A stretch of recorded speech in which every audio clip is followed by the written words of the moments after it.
जीवनामध्ये चांगल्या गोष्टींचे आचरण म्हणजे चारित्र्य होय. जो चारित्र्याचा अंगीकार करतो त्याचे जगणे सफल होते. चारित्र्यहीन माणसे जिवंत असूनही मृतवत असतात. अशा लोकांना परमेश्वर देखील कधी जवळ करत नाही. माणसातील अवगुण त्याच्यातील चांगल्या गुणांवर नकळत मात करतात.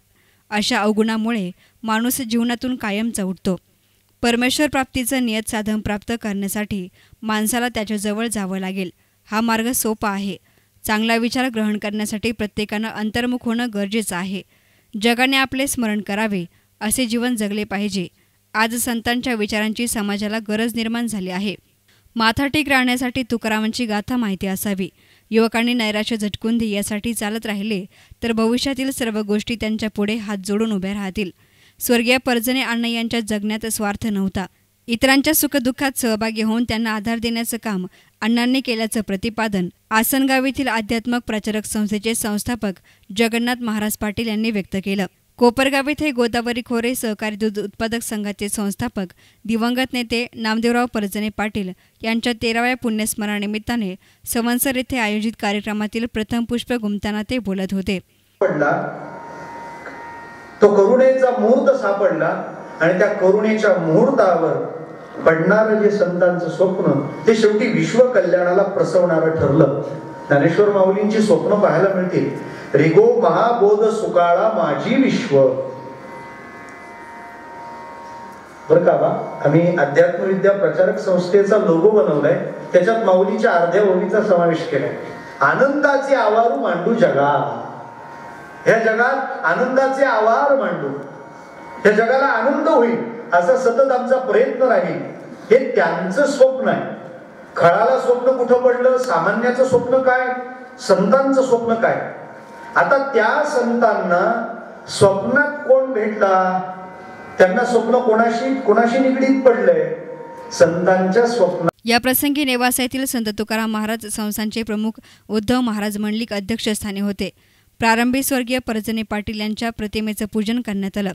या प्रसंगी जंगली महाराज आश्रमचे महंत परमपूज्य देवानंद महाराज, जिल्हा परिषदच्या अध्यक्षा शालिनीताई विखे पाटील, गोदावरी दूध संघाचे संचालक राजेंद्र बापू जाधव, कृष्णराव परजने यांची प्रमुख उपस्थिती होती.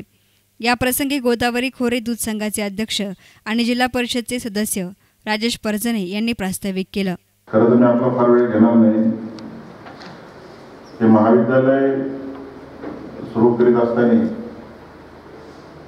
अण्णांची घटना 2004 साली झाल्यानंतर एक अण्णांच्या मनात जी काही संकल्पना होती मुली शिकल्या पाहिजे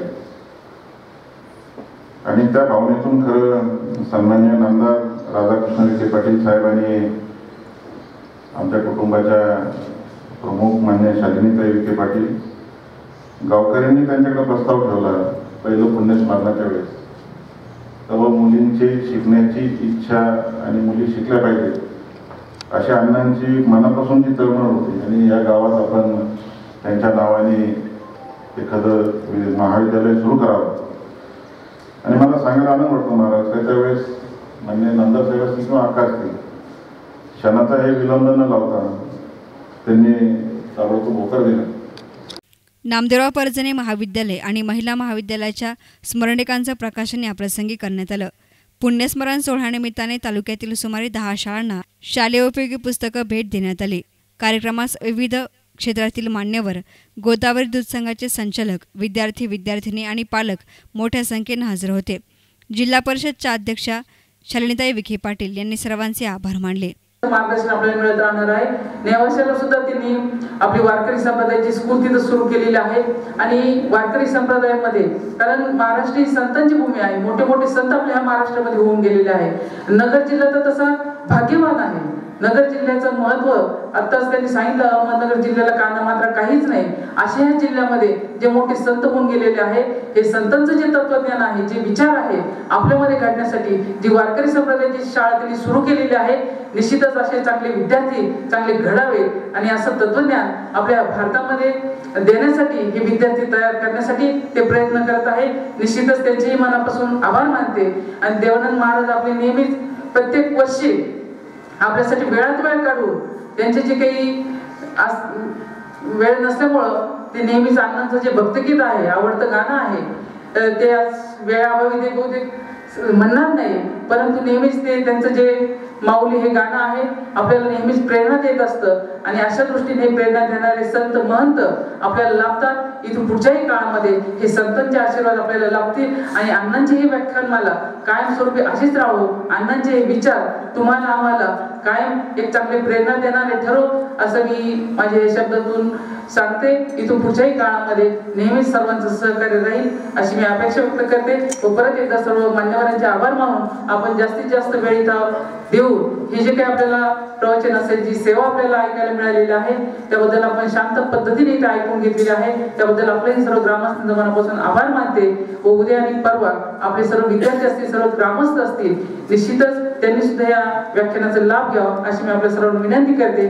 माझे 2 शब्द संपवते। धन्यवाद। न्यूज रिपोर्टर युसुफ रंगरेसह कॅमेरा पर्सन आसिफ रंगरेज, एस9 मीडिया, कोपरगाव।